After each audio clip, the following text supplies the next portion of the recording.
प्रातस्मरणम् ब्रह्मनाद ओ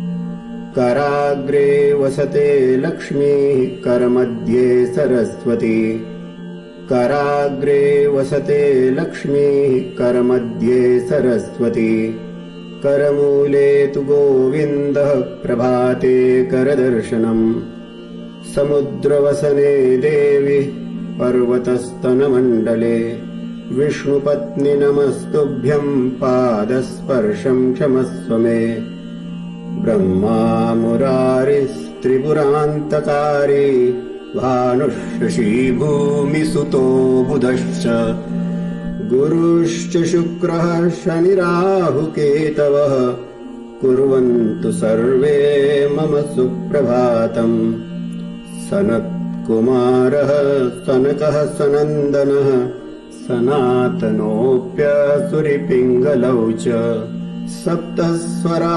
सप्तरसातलानि कुर्वन्तु सर्वे मम सुप्रभातम् सप्तार्णवा सप्तकुलाचलाश्च सप्तर्षयो द्विपवनानि सप्त भूरादिकृत्वा भुवनानि सप्त कुर्वन्तु सर्वे मम सुप्रभातम् पृथ्वी सगन्धा सरसास्तथापः स्पर्शी च वायुर्ज्वलनं च तेजः नभः सशब्दं महता सहैव कुर्वन्तु सर्वे मम सुप्रभातम् प्रातः स्मरणमेतद्यो विदित्वादरतः पठेत् स सम्यक् धर्मनिष्ठः स्यात् संस्मृताखण्ड भारतः।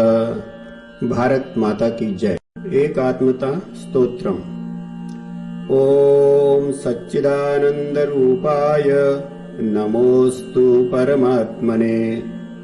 ओम सच्चिदानंद रूपाय नमोस्तु परमात्मने। ज्योतिर्मय स्वरूपाय विश्वमांगल्यमूर्तये। प्रकृतिः पंचभूतानि ग्रहालोकास्वरास्तथा दिशः कालश्च सर्वेषां सदा कुर्वन्तु मङ्गलम्। रत्नाकराधौतपदां हिमालयकिरीटिनीं ब्रह्मराजर्षिरत्नाढ्यां वन्दे भारतमातरम्। महेन्द्रो मलयः सह्यो देवतात्मा हिमालयः ध्येयो रैवतको विन्ध्यो गिरिश्चारावलिस्तथा गंगा सरस्वती सिन्धुर्ब्रह्मपुत्रश्च गण्डकी कावेरी यमुना रेवा कृष्णा गोदा महानदी अयोध्या मथुरा माया काशी काञ्ची अवन्तिका वैशाली द्वारिका ध्येया पुरी तक्षशिला गया प्रयागः पाटलीपुत्रम् विजयानगरम् महत् इन्द्रप्रस्थं सोमनाथः तथामृतसरः प्रियम् चतुर्वेदाः पुराणानि सर्वोपनिषदस्तथा रामायणं भारतं च गीता सद्दर्शनानि च जैनागमस्त्रिपिटका गुरुग्रन्थः सताङ्गिरः एषः ज्ञाननिधिः श्रेष्ठः श्रद्धेयो हृदि सर्वदा अरुन्धत्यनसूया च सावित्री जानकी सती द्रौपदी कन्नगी गार्गी मीरा दुर्गावती तथा लक्ष्मीरहल्या चेन्नम्मा रुद्रमाम्बा सुविक्रमा निवेदिता शारदा च प्रणम्या मातृदेवताः श्रीरामो भरतः कृष्णो भीष्मो धर्मस्तथार्जुनः मार्कण्डेयो हरिश्चन्द्रः प्रह्लादो नारदो ध्रुवः हनुमाञ्जनको व्यासो वसिष्ठश्च शुको बलिः दधीचि विश्वकर्माणौ पृथुवाल्मीकिभार्गवाः भगीरथश्चैकलव्यो मनुर्धन्वन्तरिस्तथा शिबिश्चरन्ति देवश्च पुराणोद्गीतकीर्तयः बुद्धा जिनेन्द्रा गोरक्षः पाणिनिश्च पतञ्जलिः शङ्करो मध्वनिम्बार्कौ श्रीरामानुजवल्लभौ झूले लालोऽथ चैतन्यः तिरुवल्लुवरस्तथा नायन्मारालवाराश्च कम्बश्च बसवेश्वर देवलो रविदासश्च कबीरो गुरुनानकः नरसिंस्तुलसीदासो दशमेशो दृढव्रतः श्रीमत्शङ्करदेवश्च बन्धुसायणमाधवौ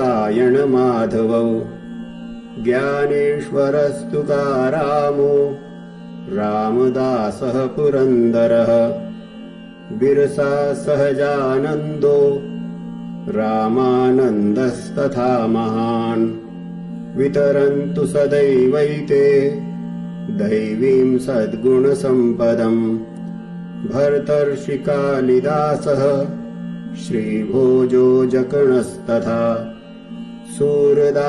सूरदासस्त्यागराजो रसखानश्च सत्कविः रविवर्मा भातखण्डे भाग्यचन्द्रः स भूपति कलावन्तश्च विख्याता स्मरणीया निरन्तरम् अगस्त्यः कम्बुकौण्डिन्यौ राजेन्द्रश्चोलवंशजः अशोकः पुष्यमित्रश्च खारवेलः सुनीतिमान् चाणक्यचन्द्रगुप्तौ च विक्रमः शालिवाहनः समुद्रगुप्तः श्रीहर्षः शैलेन्द्रो बप्परावलः लाचित् भास्करवर्मा च यशोधर्मा च हूणजित् श्रीकृष्णदेवरायश्च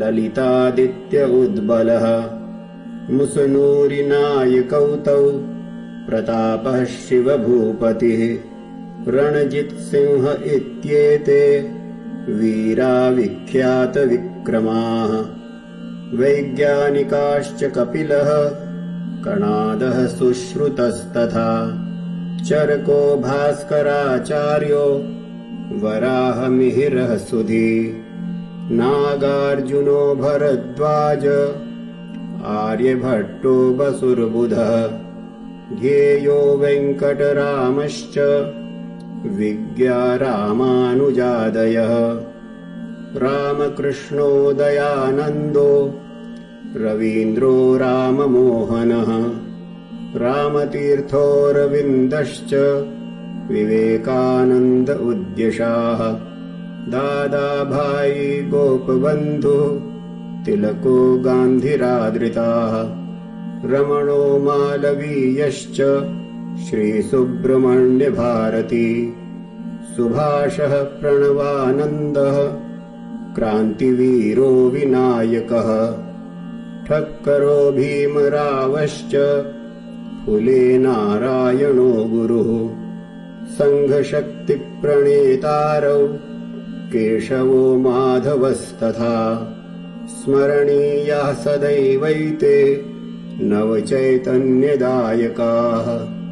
अनुक्ता ये भक्ताः प्रभुचरणसंसक्तहृदयाः अनिर्दिष्टा वीरा अधिसमरमुध्वस्तरिपवः समाजोद्धरतारः सुहितकरविज्ञाननिपुणाः नमस्तेभ्यो भूयात् सकलसुजनेभ्यः प्रतिदिनम् इदमेकात्मता स्तोत्रम् श्रद्धया यः सदा पठेत् स राष्ट्रधर्मनिष्ठावान् अखण्डम् भारतम् स्मरेत्। भारत माता की जय।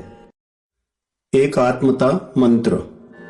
यं वैदिका मंत्रदृशः पुराणा, यं वैदिका मंत्रदृशः पुराणा, इन्द्रं यमं मातरिश्वानमाहुः, वेदान्तिनो निर्वचनीयमेकम्, यं ब्रह्मशब्देन विनिर्दिशन्ति।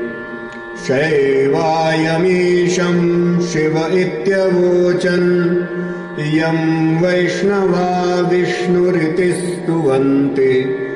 बुद्धस्तथार्हन्निति बौद्धजैनाः, सत्श्री अकालेति च सिक्खसन्तः। शास्तेति केचित् प्रकृतिकुमारः, स्वामीति मातेति पितेति भक्त्या, यं प्रार्थयन्ते जगदीशितारम्, स एक एव प्रभुरद्वितीयः।